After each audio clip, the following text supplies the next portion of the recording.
Aujourd'hui, plus que jamais, nos territoires ont besoin d'une stratégie de filière de production pour conquérir les marchés locaux, voire les environnements régionaux. C'est là et pas ailleurs que se trouvent les gisements d'emplois dont nous avons besoin pour éradiquer le chômage de masse dans nos territoires. Je prends le temps de travailler ce texte car je ne veux pas manquer cette occasion de mettre en œuvre des changements majeurs dans notre capacité à soutenir les économies des Outre-mer. C'est en tout cas mon premier chantier pour l'année qui commence. 2014 verra aussi la naissance du CREFOM, le Conseil représentatif des Français d'Outre-mer. Et je veux d'ores et déjà former le vœu de la réussite de cette belle initiative qui ne date pas d'hier. Et je regarde Patrick qui est là. On a nourri ça avec beaucoup d'amis qui sont là depuis longtemps. C'est un rêve qui commence à se transformer. Et donc, il ne faut jamais oublier ces rêves et il faut les poursuivre avec obstination. Donc, le 31 janvier, nous allons ici solenniser cette nouvelle organisation. Je le dis ici devant vous, vous le savez, tous nous nourrissons la chose. Avec Georges, président de l'intergroupe des parlementaires des Outre-mer, de dire qu'il nous faut, au-delà de ce que nous sommes, il nous faut, oui, une association, un groupe, pour encore mieux défendre nos valeurs, nos intérêts, mais nos valeurs. Et peut-être mieux promouvoir nos territoires et nos cultures. Eh bien, c'est le CREFOM. Voilà, je crois beaucoup partagent ici l'idée que les Outre-mer souffrent d'un réel déficit de visibilité et de représentation, en particulier ici dans l'Hexagone. Eh bien, c'est un peu l'objet de cette association. Bien sûr, non, mais vous pouvez l'applaudir parce que c'est une belle idée que nous portons depuis longtemps. Depuis longtemps. Et on n'avait pas su trouver à l'époque, disons-le, le consensus. Et pour 4 abstentions, on ne l'avait pas créé tous ensemble, en disant, c'est pas mûr, parce qu'on fait un jeu de pouvoir, je le dis ici, c'est transcourant, au-delà de la droite et de la gauche, sauf les extrêmes, qui n'ont pas leur place dans cette affaire-là. Chacun, bien entendu, revenu chez soi et à l'occasion de campagne électorale, saura retrouver sa famille politique. Mais nous saurons nous retrouver sur des bases de respect mutuel, mais en tout cas sur le socle de valeurs communes, républicaines, celles qui sont chez nous, dans nos cultures, pour mieux faire connaître nos cultures, nos talents, nos atouts. Voilà, les associations jouent leur rôle, bien sûr. Bien sûr, il y a des leaders d'opinion dans de nombreux domaines, et eux aussi jouent leur rôle. Mais il y a, je crois pouvoir le dire, le besoin d'une institution fédératrice, semblable à nulle autre, dont l'objectif est de rassembler cette belle diversité que constituent les Outre-mer. À la lecture de sa charte, au regard de ses membres fondateurs et de ceux qui ont manifesté le souhait de cette aventure, chacun peut comprendre qu'il ne s'agit pas d'un énième communautarisme qui se structure. On le dit bien, et la charte est claire, il me semble.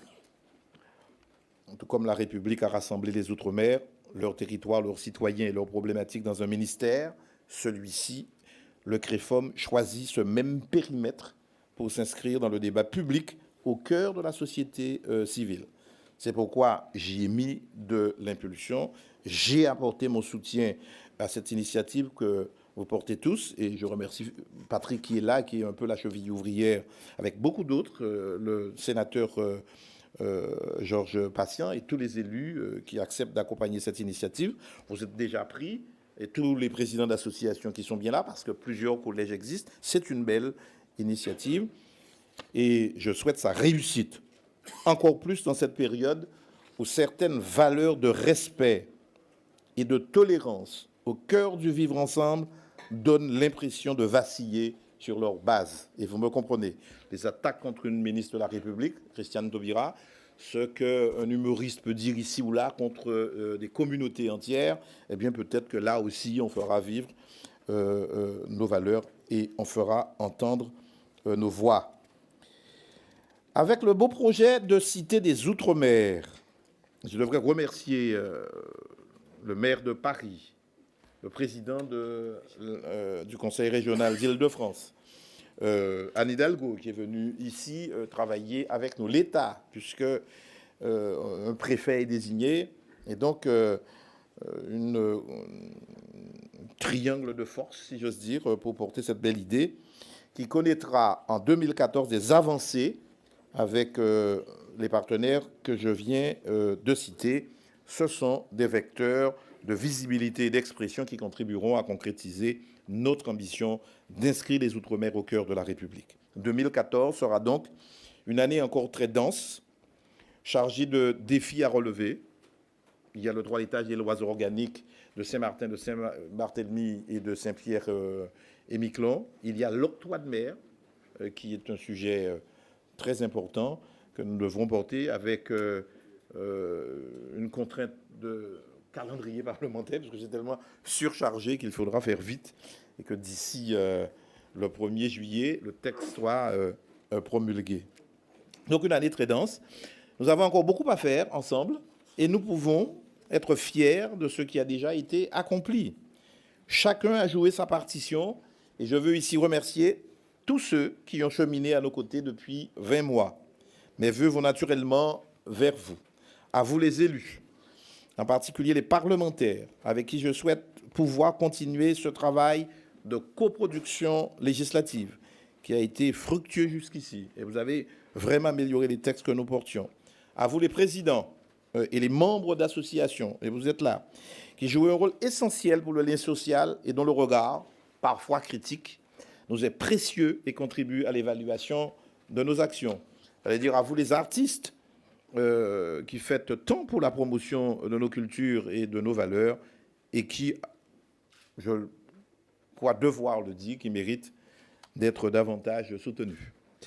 À vous les journalistes qui avez un rôle plus que jamais essentiel dans l'explication et l'analyse de notre travail sans pour autant faire de vous des relais. Et à vous toutes et à vous tous qui portez en chacun d'entre vous une part de cette excellence des Outre-mer que nous nous faisons un devoir de valoriser, car vous êtes aussi une part de l'excellence de la France. Bonne année à tous, et comme j'aime à le dire depuis tantôt, prenez soin de vous et de ceux qui vous sont chers. Merci à vous. Voilà.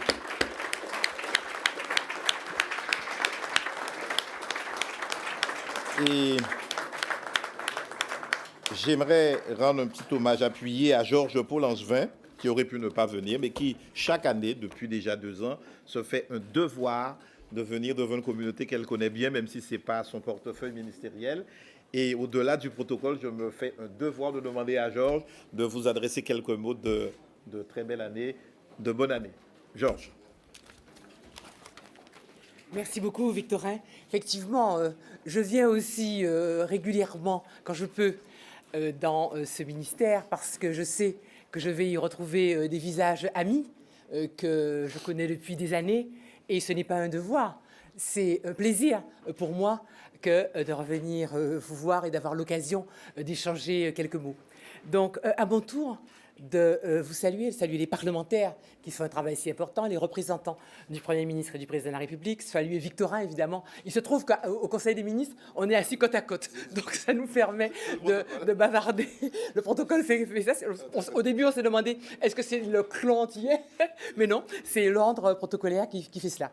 En tout cas, vraiment, à vous tous et à vous toutes qui êtes ici, je tiens à vous redire mon souhait pour vous d'une année 2014 qui soit douce, agréable et où dans votre vie personnelle et professionnelle, vous sentiez que les choses vont bien et que vous vous sentiez épanoui.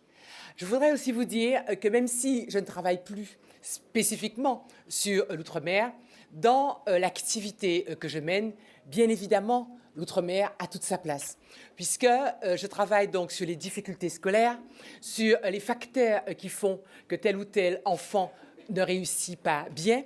Et parmi les enfants qui réussissent peut-être moins bien que les autres, il y a beaucoup dans notre pays les enfants pauvres. Et parmi les enfants pauvres, il y a les enfants pauvres de l'outre-mer. Et malheureusement, on voit que ce pays qui a fait de l'égalité sa devise républicaine, eh bien, arrive à faire moins bien que la plupart des pays de l'OCDE pour ce qui concerne les résultats comparatifs des enfants selon le niveau social de leurs parents. Et il faut dire que les dernières années, la situation s'est encore aggravée, et puis suite au choix qui avait été fait. Et par conséquent, aujourd'hui, il y a tant en Outre-mer que dans les quartiers de la politique de la ville où nos compatriotes sont nombreux à habiter, il y a des écarts qui vont parfois du simple au double entre les acquisitions des enfants. Par exemple, si dans l'éducation générale, les enfants sont peut-être à 70% à avoir les acquisitions au niveau de la troisième, dans les quartiers politiques de la ville, dans l'éducation prioritaire, il y en a qui sont à 45. Par conséquent, on voit bien qu'il y a un effort considérable à faire pour le rattrapage. Donc, c'est ce à quoi nous nous attaquons avec Vincent Peillon. Et le plan sur l'éducation prioritaire qui a été présenté hier devant aux gens signifie que des efforts particuliers seront faits dans les quartiers politiques de la ville pour qu'il y ait davantage de professeurs, puisque comme vous le savez, par exemple, en Seine-Saint-Denis, on a un problème majeur pour remplacement des équipes. Donc il faut qu'il y ait davantage de professeurs, il faut les former, parce qu'ils se retrouvent face à des situations particulières à laquelle ils ne sont pas totalement préparés. Et il faut aussi les accompagner pour qu'ils puissent, lorsqu'ils sont en difficulté, avoir quelqu'un qui les aide à résoudre les difficultés. Il faut aussi créer des relations avec les familles, puisque c'est vrai que dans ces quartiers qui sont très riches, très multiculturels, eh bien, les familles sont en retrait par rapport à l'école. Donc ça, c'est un gros travail qu'on va faire toute l'année. Et bien évidemment, en Outre-mer, le même travail sera à faire. Et en Outre-mer, nous savons que nous avons, avec la pauvreté, des situations qui sont difficilement admissibles. Par exemple, avec Victorin, on essaye et avec le sénateur Patient, on essaye de répondre à une chose qui, moi, m'a beaucoup choquée quand je suis allée à la Guyane. Par exemple, à la Guyane, il n'y a pas de restauration scolaire dans l'ouest guyanais pour beaucoup d'enfants. Donc, c'est difficile, ce sont des tas de choses à harmoniser, mais je crois qu'il est important que nous arrivions à traiter ce problème. Nous avons aussi à avancer sur les questions de l'illettrisme, puisqu'on sait que quand des parents sont illettrés, ça rejaillit sur les résultats scolaires des enfants.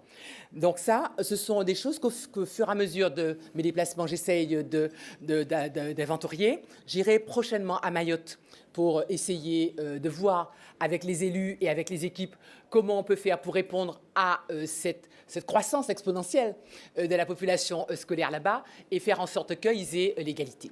Enfin, je voudrais vous dire aussi simplement, je suis tout à fait sur la même ligne que ce qu'a dit Victorin.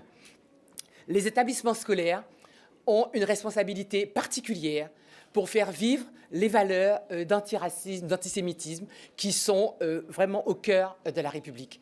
Et à un moment où il y a tellement de forces mauvaises qui essaient de créer de la division, de susciter entre les jeunes des contestations, de trier entre ceux les séparer, je pense que c'est à travers l'école que nous devons développer un discours qui, au contraire, prône le vivre ensemble. Et il est vrai que nous sommes inquiets de certaines dérives. Le racisme n'est pas l'apanage de telle ou telle personne. Malheureusement, on voit qu'il y a toujours quelqu'un dans votre environnement qui est responsable de tous vos maux.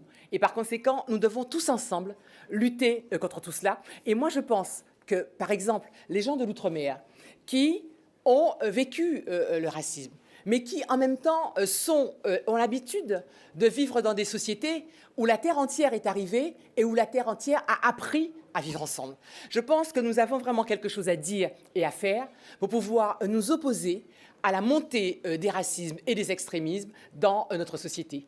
Et nous savons aussi par expérience que si les extrémismes montent, y compris chez les jeunes qui sont issus de la diversité, c'est parce qu'ils se sentent parfois mal reconnus et mal acceptés. Par conséquent, tout ce travail qui est à faire pour essayer de leur expliquer à eux aussi qu'un raciste, c'est quelqu'un qui se trompe de colère et que par conséquent, on ne peut pas admettre que des jeunes qui ont grandi dans des sociétés qui ont souffert du racisme puissent eux aussi se laisser parfois embarquer. Donc voilà, on a beaucoup de choses à faire ensemble. On a aussi cette année, en commun avec le ministère, on va travailler sur la guerre de 14, sur la guerre de 39-45. Et je pense que c'est l'occasion aussi de rappeler dans les écoles, de rappeler aux jeunes que leurs parents, leurs grands-parents, eh bien, au moment où c'était nécessaire, se sont battus pour que ce pays recouvre sa liberté et que par conséquent, en quelque part, en ce qui concerne les devoirs, ils ont quelque chose qui a été fait et ils ont une légitimité, à mon avis, à se sentir totalement citoyens.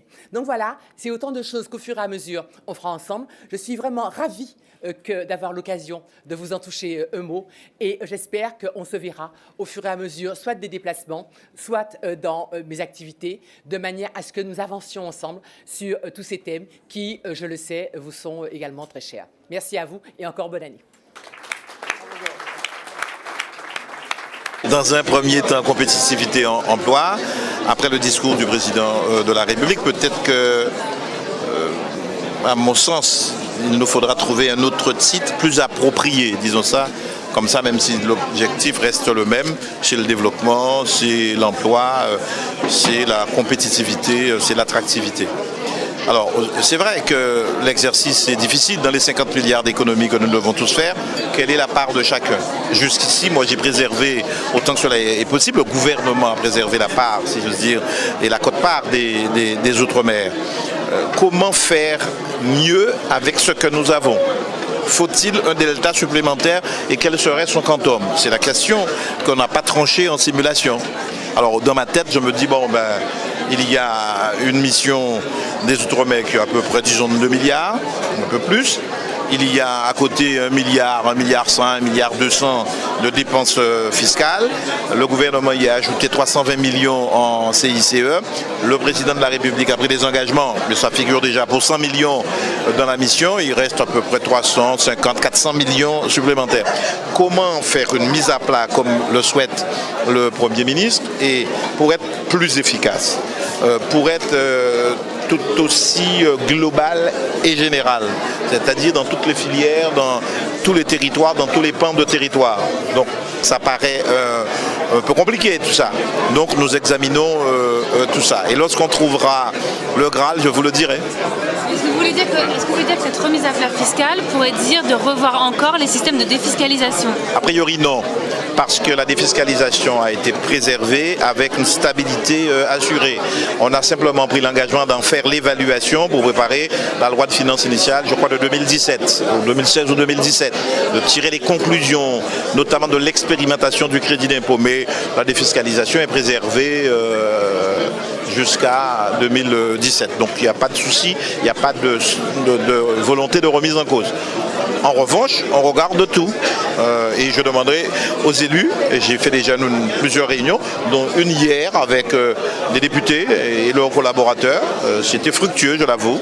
On aura avec les socio-professionnels, donc avec les organisations de salariés, les organisations de patrons, voir comment faire avec les chambres consulaires, bref, avec un peu tous les acteurs. Alors, moi, j'avais un calendrier un peu contraint.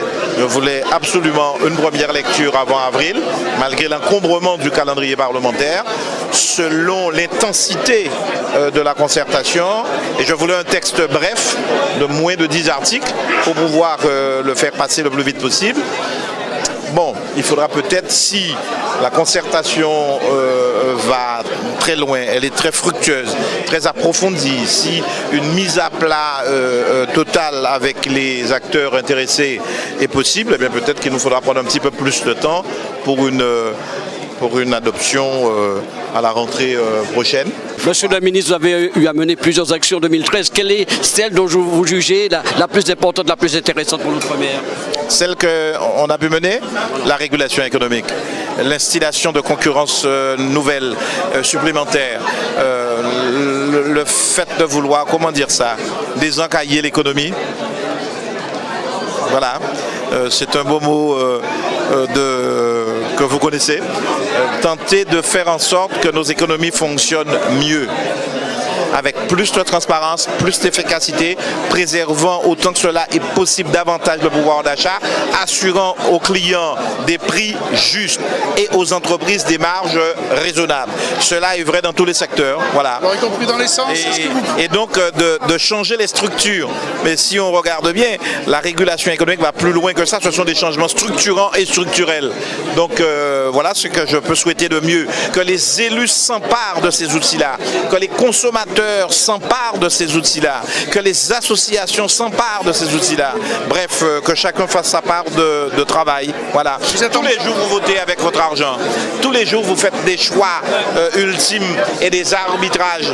Eh bien, de l'utiliser très efficacement.